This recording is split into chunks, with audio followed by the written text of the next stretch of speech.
even intraday, I've been using the Fibonacci retracements to kind of get an idea of where these can go because they're so crazy volatile. But the interesting channel started to tighten, and it started to form a little bit of a bear wedge.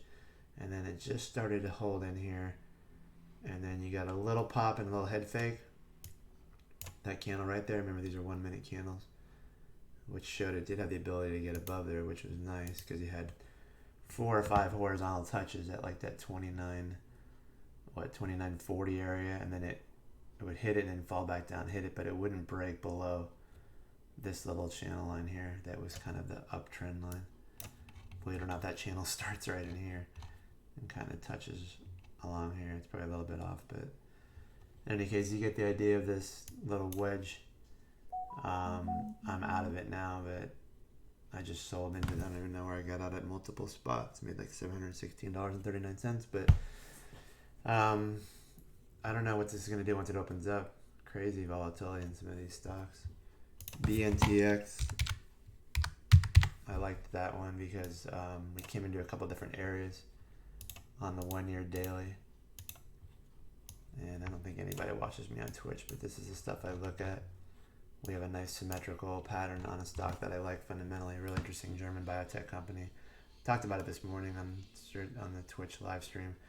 We have these multiple bounces, and we just came in an area. Now we have this wedge break back test here.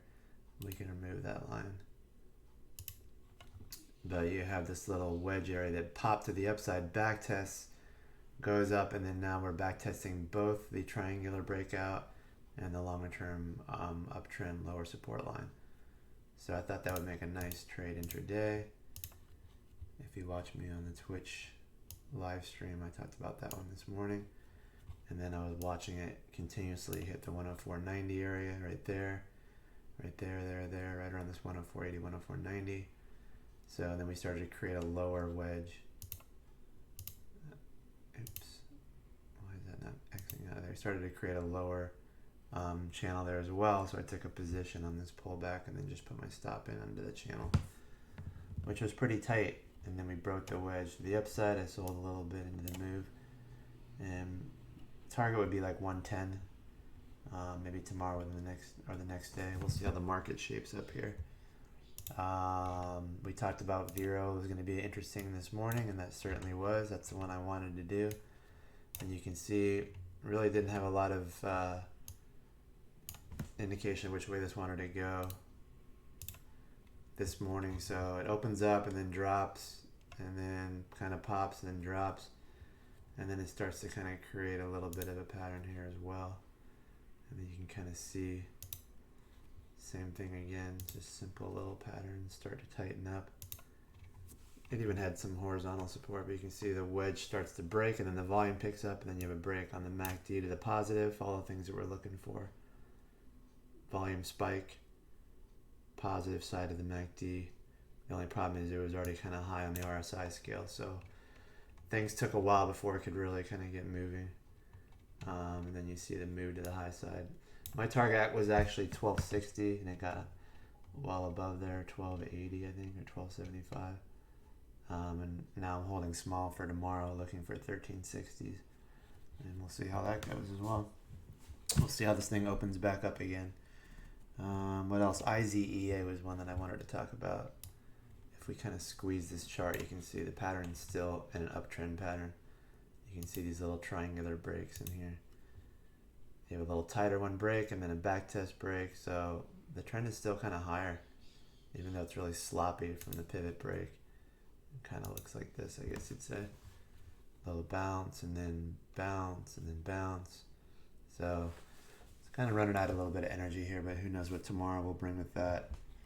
I'd like to see, which I don't think it's going to happen. Well, okay, 2,249 would be the Amazon price that we want to see it close over, because the 1 year daily looked nice. And we got a break above the wedge on that one too. But it could be a false breakout with some horizontal resistance at 3,249. So I'd like to see a close above 3,249 to confirm the move. We're not getting a lot of positive volume on that today, so the market is looking a little suspect. It has been for the last few days. A lot of the smaller cap stuff is where the action's at. TNA, IWM, stuff like that. And I think that's it for now. There's a bunch of other stuff. Nothing really piqued my interest though, except for those. Fubo, we've been talking about that for weeks, months, I don't know. This thing's been on fire. I think I talked about this thing in like the 15s and the 20s. You can see this big channel break in here, and then back test. Upper channel becomes support on the lower end now, and now you're breaking above that. If you look at that as a channel line, you just broke above that. Still got a little more wiggle room on the RSI. A couple little fakes through there, and then boom, you just blew through today. So huge moves on this company based on news. You know, once you start getting above 80 on the RSI, start getting a little concerned. We have a little wiggle room intraday today, so not really concerned yet on that one, but that's making a little bit of a symmetrical momentum channel too as well, kind of right along that little line like that. Fading a little bit, so be cautious if you're long and heavy on that one, unless you're holding a small position longer term. So that is it for now. I don't think we got to reopen. VIRI looking for 13s. Who knows tomorrow? I'm holding a small position. We saw what some of these crazy stocks did on the second day. Maybe that'll be a nice second day mover for VIRI. Just don't know yet. We'll have to see how that plays out. And let's see if we've reopened on the crazy stock. Which one was it? SCPS. Still not open, indicating 32.30 by 35. What a crazy... This thing was as high as 47, goes down to 24. I mean, what in the heck? You really... This is why I'm using Fibonacci's intraday to kind of figure out where the bull-bear line is. I use the top of this candle body, not the wick. And then I went down to the base there. So 34.40 would be a target price. I'm surprised it got above 31.89. That's why I was selling ahead of that. And we will see. But you can kind of see how this 23.69 area or 28.73 area became support on the 23.6 Fibonacci. It was kind of holding this little area. These are 1 minute candles, not fives. You can see how this area is kind of interesting too. So we'll see how that thing opens back up. This market is nutso as usual, and we'll see how it goes.